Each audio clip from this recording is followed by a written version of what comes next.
ಆತ್ಮೀಯ ವೀಕ್ಷಕರೇ, SSP scholarship ಬಗ್ಗೆ ಬಿಗ್ ಅಪ್ಡೇಟ್ ಬಂದಿದೆ. ಒಂದು ಖುಷಿ ವಿಚಾರ ಅಂತಲೇ ಹೇಳ್ಬೋದು. ಯಾಕಂದರೆ ಎಲ್ಲರಿಗೂ SSP ಅಮೌಂಟು ಈಗಾಗಲೇ 4000 ಕ್ರೆಡಿಟ್ ಆಗಿದೆ. ಇನ್ನು ಉಳಿದಿರೋ ಅಮೌಂಟು ಕೂಡ ಕ್ರೆಡಿಟ್ ಆಗ್ತಾ ಇದೆ.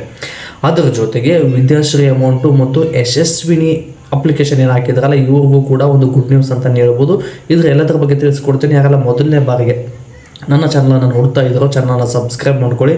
ಹೆಚ್ಚಿನ ಪ್ರೋತ್ಸಾಹಕ್ಕಾಗಿ ಒಂದು ಲೈಕ್ ಮಾಡಿ ಅಂತ ಹೇಳ್ತಾ ಬನ್ನಿ. ಆಗಿದ್ರೆ ಸ್ನೇಹಿತರೆ, SSP ಸ್ಕಾಲರ್ಶಿಪ್ ಏನು ಅಪ್ಲೈ ಮಾಡಿದ್ರಲ್ಲ ಸ್ನೇಹಿತರೆ, ಇವ್ರಿಗೆಲ್ಲರಿಗೂ 4000 ಅಮೌಂಟು ಕ್ರೆಡಿಟ್ ಆಗ್ತಾ ಇದೆ. ಅಂದರೆ ಈಗ SSP ಸ್ಕಾಲರ್ಶಿಪ್ಪು ಕ್ಯಾಟಗರಿ ಆಧಾರದ ಮೇಲೆ SC ST OBC ಮತ್ತು ಜನರಲ್ ಕ್ಯಾಟಗರಿ ಅವ್ರಿಗೆ 15,000 ಅಮೌಂಟು ಬರ್ತಿತ್ತು ಅಂದರೆ 8000 ಕ್ರೆಡಿಟ್ ಮಾಡ್ತಾ ಇದ್ದಾರೆ. 8000 ಅಂದರೆ 8000 ಏನಾದ್ರು ಬರ್ತಿತ್ತಂದರೆ 4000 ಪಾರ್ಟ್ ಅಮೌಂಟ್ ಕ್ರೆಡಿಟ್ ಮಾಡ್ತಾ ಇದ್ದಾರೆ. ಇದು SSP ಬಗ್ಗೆ ಆಯಿತು.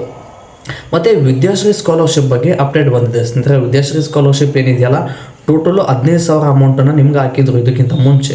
ಬಟ್ ಈಗ DBT ಫುಡ್ ಅವಾಯ್ಡೆಡ್ ಅಂತ ತೋರಿಸ್ತಾ ಇದೆ. DBT ಫುಡ್ ಅಂತ ತೋರಿಸ್ತಾ ಇದೆ, ಇಲ್ಲ ಅವಾಯ್ಡೆಡ್ ಅಂತ ತೋರಿಸ್ತಾ ಇದೆ.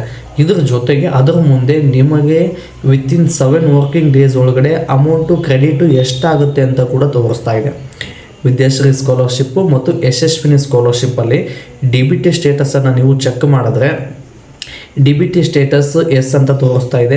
ಅವಾಯ್ಡೆಡ್ ಅಂತ ತೋರಿಸಿ 4,000 ಅಮೌಂಟು 8,000 ಅಮೌಂಟು ನಿಮ್ಮ ಖಾತೆಗೆ 7 ವರ್ಕಿಂಗ್ ಡೇಸ್ ಒಳಗಡೆ ಅಂದರೆ 7 ದಿನದೊಳಗಡೆ ಎಷ್ಟು ಅಮೌಂಟು ಕ್ರೆಡಿಟ್ ಆಗುತ್ತೆ ಅಂತೇಳಿ ಅಪ್ಡೇಟ್ ತೋರಿಸ್ತಾ ಇದೆ. ಇದು ಯಶಸ್ವಿನಿ ಮತ್ತು ವಿದ್ಯಾಶ್ರೀ ಸ್ಕಾಲರ್ಶಿಪ್ ಬಗ್ಗೆ ಬಂದಿರತಕ್ಕಂಥ ಅಪ್ಡೇಟ್ ಸ್ನೇಹಿತರೆ. ಮತ್ತು ಇದ್ರ ಜೊತೆಗೆ SSP ವಿದ್ಯಾರ್ಥಿಗಳಿಗೆ SSP ಸ್ಕಾಲರ್ಶಿಪ್ ಆಗಿರ್ಬೋದು, ವಿದ್ಯಾಶ್ರೀ ಸ್ಕಾಲರ್ಶಿಪ್ ಆಗಿರ್ಬೋದು ಮತ್ತು ಯಶಸ್ವಿನಿ ಸ್ಕಾಲರ್ಶಿಪ್ ಆಗಿರ್ಬೋದು, ಇದಕ್ಕೆ ನೀವು ಯಾರೆಲ್ಲ ಅರ್ಜಿಯನ್ನು ಹಾಕಬೇಕು ಅಂದ್ಕೊಂಡಿರ್ತಿದ್ರಲ್ಲ, ಇದಕ್ಕಿಂತ ಮೊದಲು ನೀವು 12ನೇ ತಾರೀಕು ಲಾಸ್ಟ್ ಡೇಟ್ ಇತ್ತು. ಜನವರಿ 12, 2026 ಕೊನೆಯ ದಿನಾಂಕ ಇತ್ತು. ಈಗ SSPಗೆ ಅಪ್ಲೈ ಮಾಡುವಂಥ ಡೇಟು ಕೂಡ ಎಕ್ಸ್ಟೆಂಡ್ ಆಗಿದೆ. ಇದೇ ತಿಂಗಳು ಜನವರಿ 31ನೇ ತಾರೀಕುವರೆಗೂ SSP ಸ್ಕಾಲರ್ಶಿಪ್ಪಲ್ಲಿ ವಿದ್ಯಾಶ್ರೀ ಸ್ಕಾಲರ್ಶಿಪ್ ಆಗಿರ್ಬೋದು, ಯಶಸ್ವಿನಿ ಆಗಿರ್ಬೋದು, SSP ಪೋರ್ಟಲ್ ಒಳಗಡೆ ನೀವು ಅರ್ಜಿ ಹಾಕ್ಬೋದು. 31ನೇ ತಾರೀಕುವರೆಗೂ ಟೈಮ್ ಇದೆ ಸ್ನೇಹಿತರೆ. ಮತ್ತು ಇದ್ರ ಜೊತೆಗೆ ನೀವು ಏನಾದರೂ SSP ಸ್ಕಾಲರ್ಶಿಪ್ ಅಪ್ಲೈ ಮಾಡಬೇಕಾದ್ರೆ ಅಲ್ಲಿ ಕೆಲವೊಂದಿಷ್ಟು ತೊಂದರೆಗಳು ಬರ್ತಾ ಇದೆ. ಅಲ್ಲಿ ಡೀಟೇಲ್ಸ್ ಫ್ಲಕ್ಚ್ ಆಗ್ತಾ ಇಲ್ಲ, ಸರ್ವರ್ ಪ್ರಾಬ್ಲಮ್ ಬರ್ತಾ ಇದೆ. ಇದಕ್ಕೇನೆಂದರೆ ಇನ್ನೂ ಟೈಮ್ ಇದೆ ಸ್ನೇಹಿತರೆ. ಯಾಕಂದರೆ ಜನವರಿ 31ನೇ ತಾರೀಕು ಟೈಮ್ ಕೊಟ್ಟಿರೋದು ಇದೇ ಉದ್ದೇಶಕ್ಕೋಸ್ಕರ. SSP ಪೋರ್ಟಲಲ್ಲಿ ಸರ್ವರ್ ತೊಂದರೆ ಇರೋದ್ರಿಂದ, ಯಾಕಂದರೆ 12ನೇ ತಾರೀಕು ಲಾಸ್ಟ್ ಅಂತ ಹೇಳಿದರು. ಬಟ್ ಎಲ್ಲ ವಿದ್ಯಾರ್ಥಿಗಳಿಗೂ SSP ಸ್ಕಾಲರ್ಶಿಪ್ ಹಾಕೋದಕ್ಕೆ ಸರ್ವರ್ ಪ್ರಾಬ್ಲಮ್ ಇರೋದ್ರಿಂದ ಅರ್ಜಿ ಹಾಕಿರ್ತಕ್ಕಂಥ ವಿದ್ಯಾರ್ಥಿಗಳ ಶೇಕಡವಾರು ಕಡಿಮೆ ಆಯಿತು. ಬಟ್ ಅಂದರೆ ಅದರ ಮೂಲಕ ನೀವು ತಿಳ್ಕೊಬೋದು, ಜಾಸ್ತಿ ವಿದ್ಯಾರ್ಥಿಗಳು SSP ಸ್ಕಾಲರ್ಶಿಪ್ ಆಗಿರ್ಬೋದು, ವಿದ್ಯಾಶ್ರೀ ಸ್ಕಾಲರ್ಶಿಪ್ ಆಗಿರ್ಬೋದು, ಯಶಸ್ವಿನಿ ಸ್ಕಾಲರ್ಶಿಪ್ ಆಗಿರ್ಬೋದು, ಮತ್ತು ಇದ್ರ ಜೊತೆಗೆ ರೈತ ವಿದ್ಯಾನಿಧಿ ಅಂತ ಕೂಡ SSP ಸ್ಕಾಲರ್ಶಿಪ್ಪಲ್ಲೇ ಬರುತ್ತೆ. ಇದ್ರ ಬಗ್ಗೆನೂ ನಾನು ನೆಕ್ಸ್ಟ್ ವಿಡಿಯೋದಲ್ಲಿ ಅಪ್ಡೇಟ್ ಕೊಡ್ತಾ ಹೋಗ್ತೀನಿ. ಇವರು ಎಲ್ಲರೂ ಅರ್ಜಿಯನ್ನು ಹಾಕಿಲ್ಲ. ಇದಕ್ಕಾಗಿ 12ನೇ ತಾರೀಕು ಇರುವಂಥದ್ದನ್ನು ಜನವರಿ 31ನೇ ತಾರೀಕೊಳಗೂ ಕೂಡ ನೀವು ಅರ್ಜಿಯನ್ನು ಹಾಕ್ಬೋದು ಅಂತೇಳಿ ಡೇಟನ್ನು ಎಕ್ಸ್ಟೆಂಡ್ ಮಾಡಿದ್ದಾರೆ. ಮತ್ತು ಇದರ ಜೊತೆಗೆ ಸ್ನೇಹಿತರೆ, ಇದು ಏನಿದೆಯಲ್ಲ ಸರ್ವರ್ ಇನ್ನೂ 1-2-3 ದಿನದಲ್ಲಿ ಕ್ಲಿಯರ್ ಆಗುತ್ತೆ.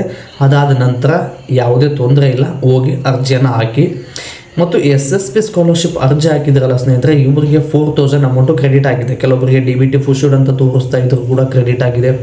ಕೆಲವೊಬ್ಬರಿಗೆ ಅವಾಯ್ಡೆಡ್ ಅಂತ ತೋರಿಸ್ತಾ ಇದ್ರು ಕೂಡ ಕ್ರೆಡಿಟ್ ಆಗಿದೆ.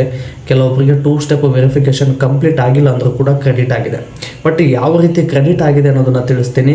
ಒಂದು, ನಿಮಗೆ DBT ಫುಡ್ ನೋ ಅಂತ ಇದ್ದರೆ ಅದು ವಿತಿನ್ 7 ವರ್ಕಿಂಗ್ ಡೇಸಲ್ಲಿ ಎಸ್ ಅಂತ ಶೋ ಆಗುತ್ತೆ ಸ್ನೇಹಿತರೆ. ಯಾಕಂದರೆ SSP ಸ್ಕಾಲರ್ಶಿಪ್ಪು ಜನವರಿ 31ನೇ ತಾರೀಕೊಳಗೆ ಲಾಸ್ಟ್ ಡೇಟ್ ಏನು ಕೊಟ್ಟಿದ್ದಾರಲ್ಲ ಅರ್ಜಿ ಹಾಕೋದಕ್ಕೆ, ಇದ್ರ ಜೊತೆಗೆ ಅದೇ ಜನವರಿ 31ನೇ ತಾರೀಕೊಳಗಡೆ SSP ಸ್ಕಾಲರ್ಶಿಪ್ಪು, ವಿದ್ಯಾಶ್ರೀ, ಯಶಸ್ವಿನಿ, ರೈತ ವಿದ್ಯಾನಿಧಿ ಈ ಎಲ್ಲ ಅಮೌಂಟನ್ನು ಕ್ಲಿಯರ್ ಮಾಡ್ತೀವಿ ಅಂತೇಳಿ SSP ಪೋರ್ಟಲಲ್ಲಿ ಅಪ್ಡೇಟನ್ನು ಕೊಟ್ಟಿದ್ದಾರೆ. ಮತ್ತು 2 ಸ್ಟೆಪ್ ವೆರಿಫಿಕೇಷನ್ ಕಂಪ್ಲೀಟ್ ಆಗಿಲ್ಲ ಅಂತ ಏನು ಕೇಳ್ತಾ ಇದ್ದಾರೆ ಸ್ನೇಹಿತರೆ. ಇವರಿಗೆ ಬಂದಿರತಕ್ಕಂಥ ಅಪ್ಡೇಟ್ ಏನು ಅಂತ ಅಂದರೆ, ನಿಮಗೆ 2 ರೀತಿ ಸ್ಟೆಪ್ ವೆರಿಫಿಕೇಷನ್ ಕಂಪ್ಲೀಟ್ ಆಗಬೇಕು. ಒಂದು ತಾಲೂಕು ಮಟ್ಟದಲ್ಲಿ, ಇನ್ನೊಂದು ಜಿಲ್ಲಾ ಮಟ್ಟದಲ್ಲಿ ವೆರಿಫಿಕೇಷನ್ ಕಂಪ್ಲೀಟ್ ಆಗಬೇಕು. ನೀವು SC ST ಆಗಿದ್ದರೆ, ಹಿಂದುಳಿದ ವರ್ಗದವರಾಗಿದ್ದರೆ, ಜನರಲ್ ಕ್ಯಾಟಗರಿ ಮತ್ತು OBC ಅವರಾಗಿದ್ದರೆ, SC ST ಅವರಿಗೆ ಒಂದು ಸ್ಕಾಲರ್ಶಿಪ್ಪಿಂದ ಒಂದು ಆಫೀಸ್ ಇರುತ್ತೆ, ಮತ್ತು OBC ಅವ್ರಿಗೂ OBC ಆಫೀಸ್ ಇರುತ್ತೆ, ಮತ್ತು ಜನರಲ್ದವ್ರಿಗೂ ಒಂದು ಸಮಾಜ ಕಲ್ಯಾಣ ಇಲಾಖೆ ಇರುತ್ತೆ. ಇಲ್ಲಿ ಹೋಗಿ ನೀವು ನಿಮ್ಮ ಡಾಕ್ಯುಮೆಂಟ್ಸನ್ನು ತೊಗೊಂಡು ವೆರಿಫಿಕೇಷನನ್ನು ನೀವೇ ಖುದ್ದಾಗಿ ಹೋಗಿ ವೆರಿಫಿಕೇಷನನ್ನು ಕಂಪ್ಲೀಟ್ ಮಾಡಿಸ್ಕೋಬೇಕು. ಯಾಕಂದರೆ ಇದನ್ನು ಯಾರೂ ಮಾಡಿಸೋದಿಲ್ಲ, ಆನ್ಲೈನಲ್ಲೇ ಅಪ್ಡೇಟ್ ಆಗುವಂಥದ್ದಲ್ಲ.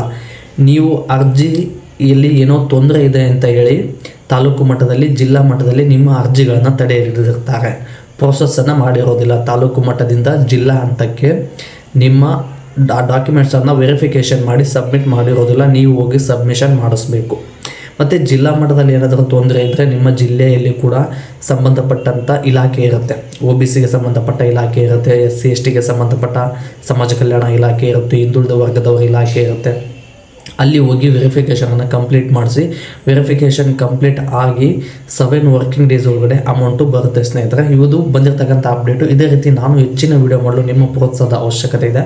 ಈ ಪ್ರೋತ್ಸಾಹವನ್ನು ವೀಡಿಯೋಗೆ ಲೈಕ್, ಶೇರ್, ಕಮೆಂಟ್ ಮಾಡೋದ್ರ ಮೂಲಕ ಸಪೋರ್ಟ್ ಮಾಡಿ ಅಂತ ಹೇಳ್ತಾ ಮತ್ತೆ ಮುಂದಿನ ವೀಡಿಯೋದಲ್ಲಿ ಸಿಗೋಣ. ಧನ್ಯವಾದಗಳು ಸ್ನೇಹಿತರೆ.